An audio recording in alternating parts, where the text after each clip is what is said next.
ಶಾಲಾ ಶಿಕ್ಷಣ ಇಲಾಖೆ, ತಾಲೂಕು ಪಂಚಾಯಿತಿ ಚಿಕ್ಕಮಗಳೂರು, ತಾಲೂಕು ಶಿಕ್ಷಕರ ದಿನಾಚರಣೆ ಸಮಿತಿ ಚಿಕ್ಕಮಗಳೂರು, ಕ್ಷೇತ್ರ ಶಿಕ್ಷಣಾಧಿಕಾರಿಗಳ ಕಚೇರಿ ಮತ್ತು ಕ್ಷೇತ್ರ ಸಂಪನ್ಮೂಲ ಕೇಂದ್ರ ಚಿಕ್ಕಮಗಳೂರು ಇವರ ಸಂಯುಕ್ತಾಶ್ರಯದಲ್ಲಿ ಡಾಕ್ಟರ್ ಸರ್ವಪಲ್ಲಿ ರಾಧಾಕೃಷ್ಣನ್ರವರ 137ನೇ ಜನ್ಮ ದಿನೋತ್ಸವ ಮತ್ತು 63ನೇ ವರ್ಷದ ಶಿಕ್ಷಕರ ದಿನಾಚರಣೆಯ ಅಂಗವಾಗಿ ಚಿಕ್ಕಮಗಳೂರು ನಗರದ ಕುವೆಂಪು ಕಲಾಮಂದಿರದಲ್ಲಿ ಚಿಕ್ಕಮಗಳೂರು ತಾಲೂಕು ಮಟ್ಟದ ಶಿಕ್ಷಕರ ದಿನಾಚರಣೆ ಹಾಗೂ ನಿವೃತ್ತ ಶಿಕ್ಷಕರಿಗೆ ಸನ್ಮಾನ ಸಮಾರಂಭ ಕಾರ್ಯಕ್ರಮವನ್ನು ಆಯೋಜಿಸಲಾಗಿತ್ತು.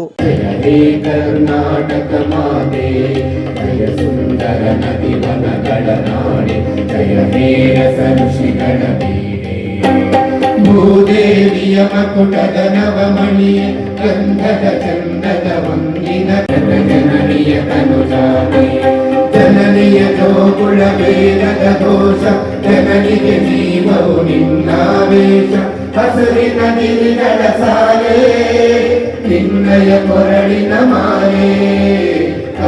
ಮಾಜಿ ಸಚಿವರು ವಿಧಾನ ಪರಿಷತ್ ಶಾಸಕರಾದ ಸಿಟಿ ರವಿ ಅವರು ಜ್ಯೋತಿ ಬೆಳಗುವುದರ ಮೂಲಕ ಉದ್ಘಾಟಿಸಿ ಡಾಕ್ಟರ್ ಸರ್ವಪಲ್ಲಿ ರಾಧಾಕೃಷ್ಣನ್ರವರ ಭಾವಚಿತ್ರಕ್ಕೆ ಪುಷ್ಪ ನಮನ ಸಲ್ಲಿಸಿ ಕಾರ್ಯಕ್ರಮಕ್ಕೆ ಚಾಲನೆ ನೀಡಿದರು.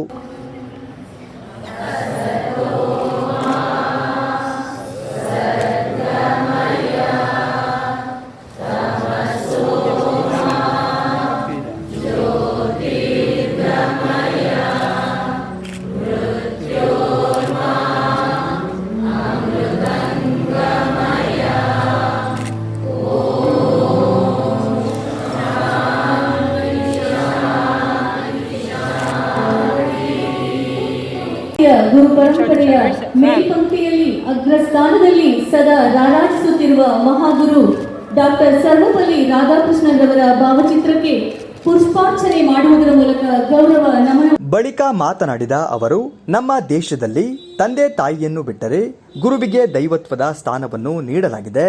ಎಷ್ಟರ ಮಟ್ಟಿಗೆ ಅಂದರೆ ತ್ರಿಮೂರ್ತಿಗಳ ಸಂಗಮ ಗುರು ಎಂದು. ಬೇರೆ ದೇಶದಲ್ಲಿ ನಮ್ಮ ದೇಶದ ಹಾಗೆ ಗುರುವಿಗೆ ಇಷ್ಟೊಂದು ಸ್ಥಾನ ನೀಡಿಲ್ಲ. ಹರ ಮುನಿದರೆ ಗುರು ಕಾಯುವನು ಎಂಬ ನಂಬಿಕೆ ಬಲವಾಗಿ ಬೆಳೆದು ನಿಂತಿದೆ.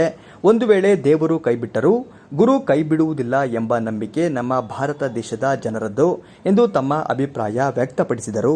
ಸ್ಥಾನವನ್ನು ಕೊಟ್ಟಿದ್ದೇವೆ ಅಂತ ಹೇಳಿದ್ರೆ, ತಂದೆ ತಾಯಿಗಳನ್ನ ಬಿಟ್ಟರೆ ನಂತರ ಗುರುವಿಗೆ ದೈವತ್ವದ ಪಟ್ಟವನ್ನು ಕಟ್ಟಿದ್ದು. ಎಷ್ಟು ಮಟ್ಟಿಗೆ ಅಂತ ಹೇಳಿದ್ರೆ, ತ್ರಿಮೂರ್ತಿಗಳ ಸಂಗಮ ಗುರು ಅಂತ 16,000 ವರ್ಷಗಳ ಮುಂಚೆನೆ ಗುರು ಬ್ರಹ್ಮ, ಗುರು ವಿಷ್ಣು, ಗುರುದೇವೋ ಮಹೇಶ್ವರ, ಗುರು ಸಾಕ್ಷಾತ್ ಪರಬ್ರಹ್ಮ ತಸ್ಮೈ ಶ್ರೀ ಗುರುವೇ ನಮಃ ಅಂತ ಹೇಳಿ ತ್ರಿಮೂರ್ತಿಗಳ ಸಂಗಮ ರೂಪವಾಗಿ ಗುರುವನ್ನ ನೋಡಿದಂಥ ಒಂದು ಪ್ರಾಚೀನ ಪರಂಪರೆಯ ವಾರಸುದಾರರು ನಾವು ಅನ್ನೋದು ಹೆಮ್ಮೆಯ ಸಂಗತಿ. ಉಳಿದ ದೇಶಗಳಲ್ಲಿ ಈ ಬಗೆಯಲ್ಲಿ ಗುರುವನ್ನ ಕಂಡಿಲ್ಲ. ಗೌರವ ಕೊಟ್ಟಿದ್ದಾರೆ, ಆಧರಿಸಿದ್ದಾರೆ, ಸತ್ಕರಿಸಿದ್ದಾರೆ. ಆದರೆ ದೈವತ್ವದ ಪಟ್ಟಕ್ಕೇರಿಸಿದ್ರು ಅನ್ನುವಂಥ ಉದಾಹರಣೆಗಳು ನಮಗೆ ಸಿಗೋದಿಲ್ಲ. ಹರ ಮುನಿದರೆ ಗುರು ಕಾಯುವನು ಅನ್ನುವಂಥ ಒಂದು ನಂಬಿಕೆ ಬಲವಾಗಿ ಬೆಳೆದು ನಿಂತಿದೆ. ಒಂದು ವೇಳೆ ಏನಾದರೂ ದೇವರೇ ಕೈ ಬಿಟ್ಟರೂ ಕೂಡ ಗುರು ಕೈ ಬಿಡೋದಿಲ್ಲ ಅನ್ನೋದು ಒಂದು ಅಚಲವಾಗಿರ್ತಕ್ಕಂಥ ನಂಬಿಕೆ.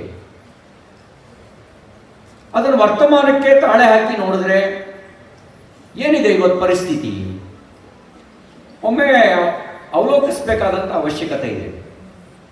ನೋಡಿ, ನಮ್ಮ ದೇಶದಲ್ಲಿ ಅನ್ನ, ಅಕ್ಷರ, ಔಷಧ 3 ವ್ಯಾಪಾರದ ಸರಕಾಗಿರಲಿಲ್ಲ. ಅನ್ನ ದಾನ ನಡೀತಾ ಇತ್ತು, ಅನ್ನ ಛತ್ರಗಳಿತ್ತು. ಈ ದೇಶದಲ್ಲಿ ನೀರು ಕೇಳಿದ್ರೆ ಬರೀ ನೀರು ಕೊಟ್ಟರೆ ಅಪರಾಧ ಅಂತ ಭಾವಿಸ್ತಿದ್ರಂತೆ. ನೀರಿನ ಜೊತೆಗೆ ಬೆಲ್ಲ ಕೊಡ್ತಿದ್ರಂತೆ, ನೀರಿನ ಜೊತೆಗೆ ಪಾನಕ ಕೊಡ್ತಿದ್ರಂತೆ, ನೀರಿನ ಜೊತೆಗೆ ಮಜ್ಜಿಗೆ ಕೊಡ್ತಾ ಇದ್ರಂತೆ. ಬರೀ ನೀರು ಕೊಡಬಾರ್ದು ಅಂತ. ಕಾರ್ಯಕ್ರಮದಲ್ಲಿ ನಗರಸಭೆ ಅಧ್ಯಕ್ಷರಾದ ಸುಜಾತಾ ಶಿವಕುಮಾರ್, ಕ್ಷೇತ್ರ ಶಿಕ್ಷಣಾಧಿಕಾರಿಗಳಾದ ರವೀಶ್, ವಕೀಲರ ಸಂಘದ ಕಾರ್ಯದರ್ಶಿ ಅನಿಲ್ ಕುಮಾರ್, ಶಿಕ್ಷಕರ ಸಂಘದ ಕಿರಣ್ ಕುಮಾರ್, ಉದಯ್ ಕುಮಾರ್, ಮಂಜುನಾಥ್, ಶಿವಪ್ಪ, ಗಂಗಾಧರ್, ಪಿಂಟು, ಉಮೇಶ್, ಅಜ್ಜಯ್ಯ, ಶಂಕರೇಗೌಡ, ಮುರುಗನ್, ಶ್ರೀನಿವಾಸ್ ಉಪಸ್ಥಿತರಿದ್ದರು.